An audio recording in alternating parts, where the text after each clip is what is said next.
everybody, this is Alchemist2 and I'm back again with another series review. I know a lot of you Steven Universe fans have already watched the Steven Bomb, which was accidentally leaked on YouTube. I saw the whole thing. I've watched it many times, but I decided to watch it in its normal format when it was released on television, and yeah, it was worth the wait. It actually is a whole lot more dramatic, even on a smaller screen. And I still find Steven's dream very amusing, even though the very beginning of it is very revelatory as to Steven's ability. And we know he's an empath from a lot of prior episodes, which I think is very intriguing because I don't really think we have a lot of empaths in literature. Well, maybe we do in literature, but not in cartoons. Not so much as I'm aware. Not that I know of. Not that I can name right off of the top of my head. And we already know that Blue Diamond and Rose Quartz were very close, and that might be a reason why he cries her tears. That's just a theory of mine.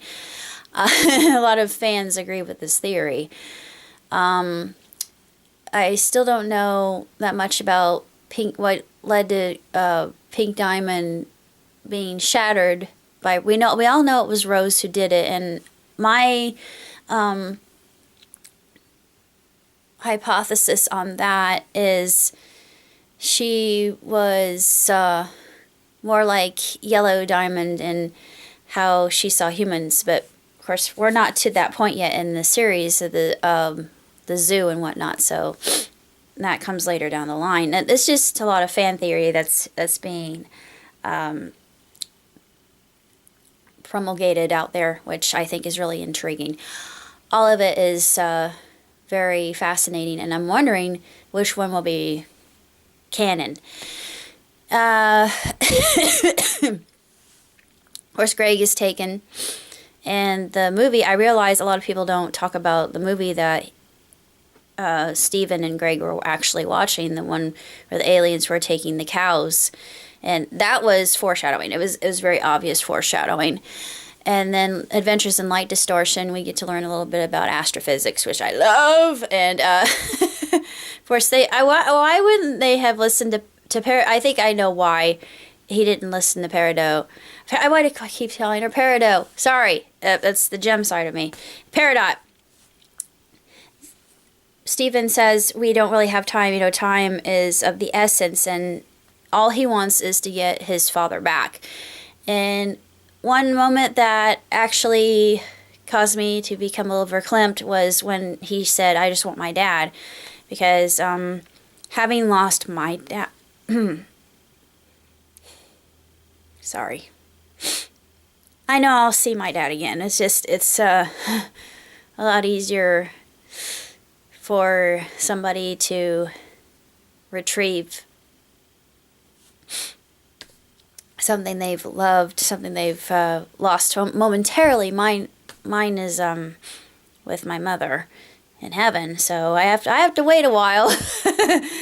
But I'm gonna make my life the most of it here on this planet and make the world a better place as I go. Yeah, that part when he said I just want my dad, I thought, yeah, I do too. More than you will ever know.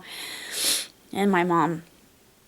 What was interesting is it's neat to know that I have not an uncle but a cousin named Andrew. I call him Andy Dandy, and my dad was his uncle, but that's Dad's absolutely my sugar aside. So what?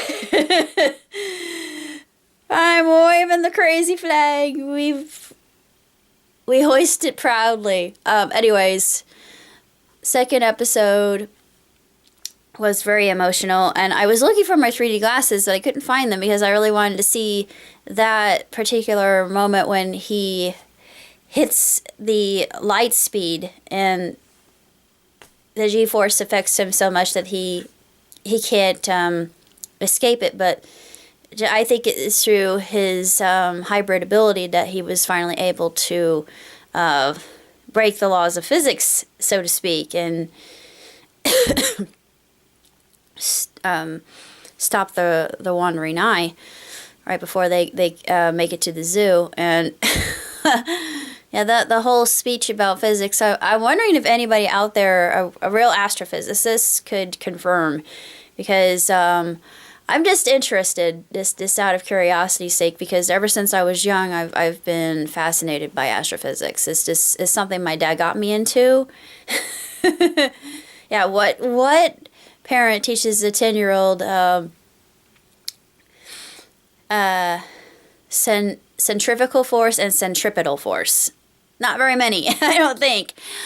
Yeah, strangely enough, and this is just a side note and sidebar, but when I was young, I wanted to be an astronaut, and I never capitalized on that, only because of Challenger and other disasters that have occurred, and I realized just how risky a venture that would be.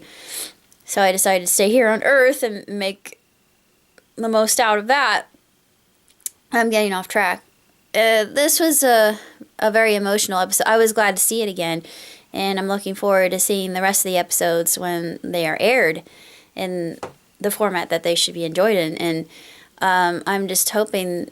They say that the series will continue. I really do hope they do. And it didn't really. I know there was one YouTuber that said that they destroyed their own hype. You know what? For me, it really didn't do that. I wanted to see the episodes on television even more, just because I have HD, and seeing it in glorious HD format is just, it's really just unbelievably more crystalline and more clear, more precise, and the quality is just so much better versus seeing it on a small screen is all well and good. Seeing it on an HD screen makes all the difference in the world, I think. I know that probably makes me sound like I'm a salesperson, but there is truth to that. That's basically all I have to say about the first episode of the special. They're calling it Out of This World. So until next time, live long, prosper. Ciao, tutti.